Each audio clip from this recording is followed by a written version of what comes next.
नमस्कार। आप इस समय देख रहे हैं मगध संवाद और मैं हूं आपके साथ सुनील बॉबी। तमाम व्यूवर्स को स्वागत है और इस समय हमारे साथ हैं शिक्षक नेता समुंदर जी। हमारे चैनल में आपका स्वागत है। बहुत बहुत धन्यवाद। देखिए समुंदर जी, इस समय शिक्षकों के कई समस्या सामने है जिस पर यह आस लगाई जा रही है कि शिक्षकों को कुछ मिलेगा, लेकिन घोषणा पर घोषणा हो रहा है, लेकिन घोषणाओं पर अमल नहीं हो रहा है। देखिए अभी साल से ज़्यादा समय हो गया, नियोजित शिक्षकों के 15% जो वेतन वृद्धि का, आपको याद होगा कि हड़ताल के समय यह घोषणा हुआ था, ऐलान हुआ था कि शिक्षक अब बकाए नहीं, घबराएं नहीं, उनको 15% का लाभ जो है शिक्षकों को शीघ्र मिल जाएगा। लेकिन अब साल गुजर रहे हैं और साल गुजरने के साथ 3 माह से अभी तक शिक्षकों को ऐसे मद से जिनका वेतन का भुगतान होता है नहीं मिल पाया है। तो इसमें क्या गुणवत्तापूर्ण शिक्षा को भी प्रभावित करता है, शिक्षकों को इस तरह से मानसिक तनाव देना? ये तो बिल्कुल आप बढ़िया प्रश्न कर रहे हैं कि सरकार का जो है पता नहीं रवैया क्या है, मतलब शिक्षक के प्रति ऐसा है या शिक्षा के प्रति है, ये तो समझ में नहीं आ रहा है। जैसे देखिए सेवा शर्त नियमावली की अगर बात कर लें तो मतलब 2015 के चुनाव से पहले उसका घोषणा हुआ कि तुरंत 3 महीना में आएगा। लागू कब हुआ? 5 साल बाद, अगला चुनाव के बाद। 15% वेतन वृद्धि की बात जब तक आ रही है तो पिछले साल मतलब घोषणा हुआ कि पिछले साल 20 के मार्च में ही घोषणा हुआ, मार्च अप्रैल में ही घोषणा हुआ कि ये जो है 15% वेतन वृद्धि अगले साल से यानी कि 2021 से के अप्रैल से मिलेगा, 1 अप्रैल से मिलेगा। अब साल भर पहले सरकार घोषणा कर दी है, साल भर में भी तैयारी नहीं कर पाई और अभी देखिए कि अगस्त समाप्त हो गया, सितंबर आ गया है ना। इस वर्ष अप्रैल से ही लागू होना था, जबकि घोषणा 1 साल पहले से था। 1 साल वो हुआ और इधर भी अप्रैल के बाद आपको 9वां महीना आ गया तो 5 माह इधर हो गया, मतलब 1.5 साल में भी सरकार तैयारी नहीं कर पाई है। हालांकि जैसे ही शिक्षा मंत्री विजय कुमार चौधरी बने थे तो मीडिया से कहते कि हमें आने के बाद तमाम चीज़ों पर जानकारी लिए हैं और शिक्षकों को कार्यालय में उनके वेतन के लिए दौड़ना न पड़ेगा। जो बढ़ोतरी हो रही है, चाहे जो भी उनको लाभ मिलना चाहिए वो समय पर मिलेगा, लेकिन आज उनका वादा भी फेल हो चुका है। बिल्कुल, मतलब इसका तो बात छोड़ दीजिए, जो कंटिन्यू वेतन हम लोग को चाहिए, वेतन के लिए देखिए कि 3 महीना हो गया, 3 महीना से वेतन नहीं मिला है। अजीब स्थिति हो जाता है शिक्षक का। तो शिक्षक तो अब दम इसी पर आधारित होकर रह गए हैं, तो शिक्षकों के घर की स्थिति क्या होता है? आप तो बिल्कुल सभी शिक्षकों से मिलते हैं। बिल्कुल, मतलब मेरे पास तो प्रतिदिन समझिए कि 10 फ़ोन जरूर आता है कि सर वेतन की स्थिति बताइए क्या है, लेकिन जब वहाँ से ही अलाउट नहीं हुआ तो क्या ऊपर से जिला में जब तक पैसा नहीं आता है तब तक क्या कहा जाए। जिला में जब आएगा तब ना आप लोग, तब हम लोग थोड़ा मतलब लग करके जल्दी वेतन करवाते हैं, लेकिन वेतन का स्थिति 3 महीना से वेतन है। सभी शिक्षक जो एकदम मानसिक तनाव से गुजरते हैं, मतलब आज समय ऐसा हो जाता है कभी कभी कि 100-200 रुपया अगर भी कोई अर्जेंट अगर पड़ जाए, 500 रुपया 2000 की जरूरत ज़्यादा हो जाने के बाद कर्ज देने पर भी लोग दिक्कत महसूस करते हैं। लोग जो है कर्ज नहीं दे पाते कि इनका कोई गारंटी नहीं। कहना आप कहिएगा कि शिक्षकों की स्थिति भी यह है कि किराना दुकान से सामान उधार लेते हैं और 1 से 2 माह होने के बाद किराना दुकान वाले भी कहते हैं कि अब न देबुआ। हाँ बिल्कुल सही बात है। मतलब कोई पैसा नहीं दे, अपना घर बाहर छोड़िए ना, घर के परिवार नहीं देना चाहता है लोग। अगर घर में वैसा अगर कोई है, ऐसा आप कह दीजिए कि अगर कहिएगा किसी के पास कि मेरे पास पैसा नहीं है तो लोग विश्वास मास्टर हाँ हूँ। हाँ सही बात है, सरकारी नौकरी लोग समझते हैं सरकारी नौकरी है, लेकिन ये कैसा मतलब समझ में कैसा हम नौकरी कर रहे हैं। हालांकि देखिए एक चीज शिक्षा विभाग से निकल कर आई है जो अखबारों में भी, आज के अखबार में भी यह प्रकाशित हुआ है कि शिक्षकों को दीपावली के तोहफा के रूप में 15% वेतन का वृद्धि मिल सकता है। वो भी तब जब कोरोना की तीसरी लहर बिहार में उसका असर नहीं रहेगा तब, और अगर लहर रहा तो आपकी वेतन पर भी संकट होगा। ये सब तो हास्यास्पद है। सोचिए कि तोहफा किसको दिया जाता है? तोहफा का मतलब यही होता है कि मतलब किसी काम के बदले नहीं, ऐसे ही दे ऐसे देना, दे दिया गया। उसको तोहफा कहते हैं। लेकिन सरकार जो है हम लोग को तोहफा देती है, ये तो बड़ी हास्यास्पद बात है कि वेतन भी देती है सरकार, तो कहती है कि शिक्षकों के लिए, पेपर में देखते होंगे कभी कभी कि छपता है कि शिक्षकों के लिए तोहफा 3 महीना जैसे का आप लोग वेतन का जारी। जैसे ही वेतन जारी होगा 3 महीने के लिए, तो उससे पहले मीडिया में 10 बार आएगा, 10 बार आता यानी है कि वो कह देता है कि देख भाई, अगर जिस किराने दुकान का, दवा दुकान का अगर नियोजित शिक्षक वाला अगर वेतन बाकी है, पैसा बाकी है, तो एकदम पहले ही से सतर्क रहिए। उस दिन से, अगला दिन से ही लोग शुरू उसको कर देता है सतर्क रहिए, हम वेतन दे रहे हैं, तुम जल्दी से उससे छीन लो। अगला दिन से ही लोग पूछना शुरू कर देते कि वेतन मार्च सब आ गया, कल है, आप दिया था पेपर में दिया था। अब ऐसा स्थिति हो जाता है और लोग कि समझता है कितना कि झूठ हास्य, बोल रहा है हाँ, कि नहीं मिला है अभी। सोचने वाली बात है, कितना हास्य। तोहफा किसको कहते हैं? ये है तोहफा के मतलब होता है कि मुफ्त में दिया गया, ऊपर से दिया गया। हम लोग मेहनत करते हैं, उतना मतलब मेहनत करने के बाद जो है, और उसके बाद भी समय पर जो है वेतन नहीं मिलना, और सरकार द्वारा हर चीज में जो है जन्म समस्याओं के बीच हुआ है, और अब तक समस्या से हाँ जूझ रहे हैं, और मेरे समझ से नहीं लगता है कि जल्दी समाप्त होने वाला है। हर चीज़ में, कोई भी चीज़ में एक हम शेर लिखे थे कि छात्रों के साथ साजिश पुरानी नज़र आती है, जनता को मोहने की कहानी नज़र आती है, कि छात्रों के साथ कुछ साजिश पुरानी नज़र आती है, जनता को मोहने की कहानी नज़र आती है। और जहाँ शिक्षकों का वेतन धरना प्रदर्शन के बाद मिले, वहाँ गुणवत्तापूर्ण शिक्षा की बात बेमानी नज़र आती है। बिल्कुल, तो आर्थिक स्थिति से अगर शिक्षक जूझते रहेंगे तो मानसिक तनाव में रहेंगे, तो क्या गुणवत्तापूर्ण शिक्षा दे पाएंगे? नहीं दे बिल्कुल पाएंगे। नहीं दे पाएंगे। हर जगह हर समय स्थिति जो है मानसिक तनाव में क्या होता है, आदमी, शिक्षक को तो चाहिए कि जो देश निर्माता है, समाज का निर्माण करने वाला है, उसका माइंड एकदम बिल्कुल फ्री होना चाहिए, ताकि वह अपने काम पर फोकस करे। आज ऐसा स्थिति हो गया है, आप समाज में देख लीजिए कि अधिकांश शिक्षक को जो है ज़रूरत है कि वह दूसरे काम को करें।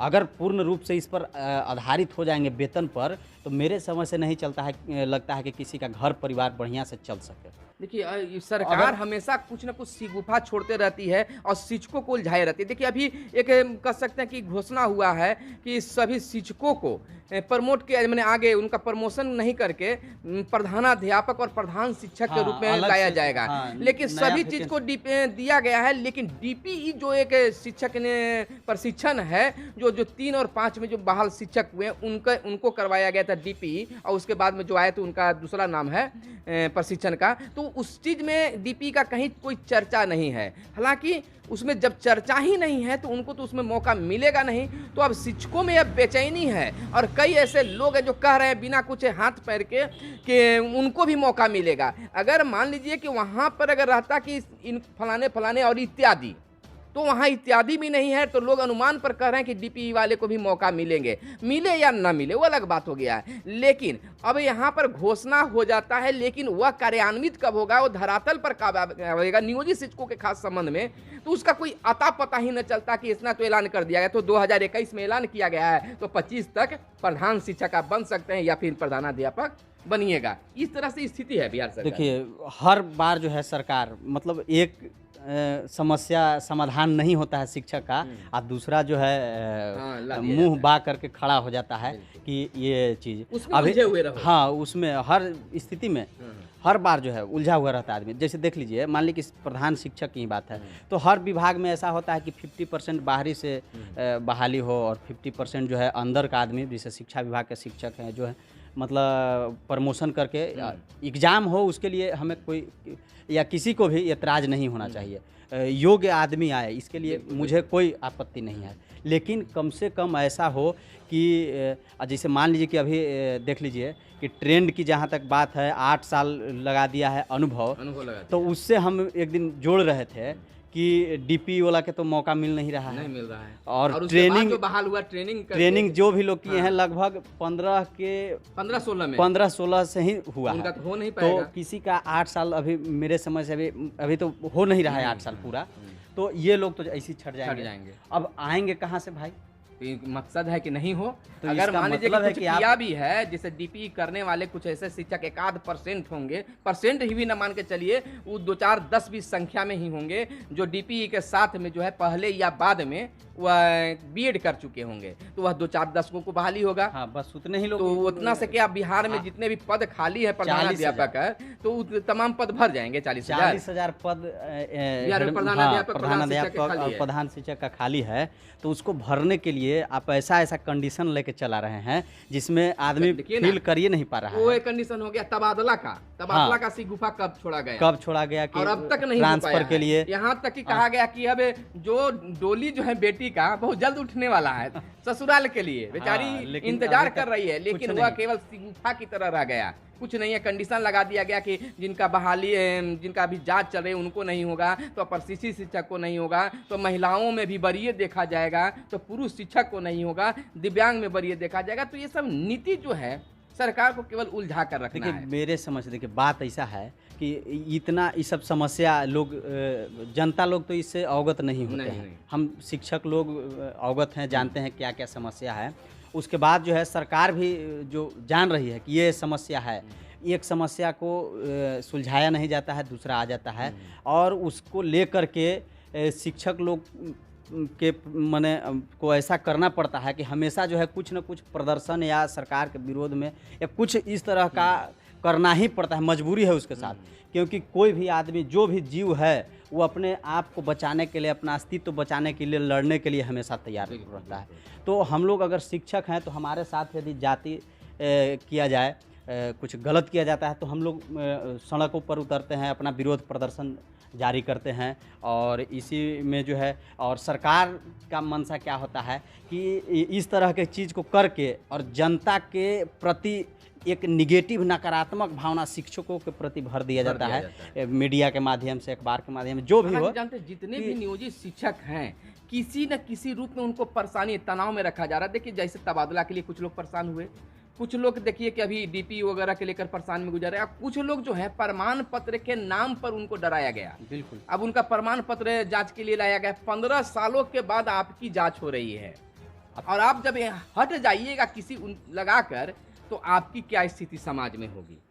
तो वही चीज़ है, मतलब ये चीज़ तो व्यवस्था में गड़बड़ी है ना। आप 15 साल पहले बहाल किए हैं, सारी जांच पड़ताल तो बहाली के पहले हो जाना चाहिए। बताइए कि मेधा सूची जो है वो शिक्षक के पास में होना चाहिए कि नियोजन इकाई के पास में? नियोजन इकाई के पास होना चाहिए। अब सब आधार मांगा जाता है, सब कुछ कि आप भरिए, तो शिक्षक कहाँ से मेधा सूची मैंने प्रदर्शित करेगा? तो ये तो बस वही है, मेंटली टॉर्चर करना किसी तरह से। और मेरे समझ से हम तो साफा इल्ज़ाम लगाएंगे कि शिक्षा व्यवस्था को, शिक्षक को तनाव में करके शिक्षा व्यवस्था चौपट किया जा रहा है, और कोई बात नहीं है। अगर कम पैसा भी मिल रहा है तो शिक्षक जो है मेंटली रूप से अगर स्वस्थ रहेंगे तो अच्छा काम भी करेंगे, रिजल्ट भी बढ़िया आएगा, है ना। अभी हाल ही में देखिए एक आया था बोड़ा बेचने के लिए कि आप इतना दिन से बोड़ा का, एमडीएम का बोड़ा 13, 14, 15 का बोड़ा अगर कहीं पर भी रख दिया जाए तो वो सुरक्षित नहीं रह पाएगा, सुरक्षित नहीं है। अब उनको कह रहे हैं कि बेच के उसके बदले पैसा दीजिए। कहीं विरोध में अगर खड़ा हो रहे हैं तो हम पर कार्रवाई हो जा रही है। और कहीं जो है देखिए कि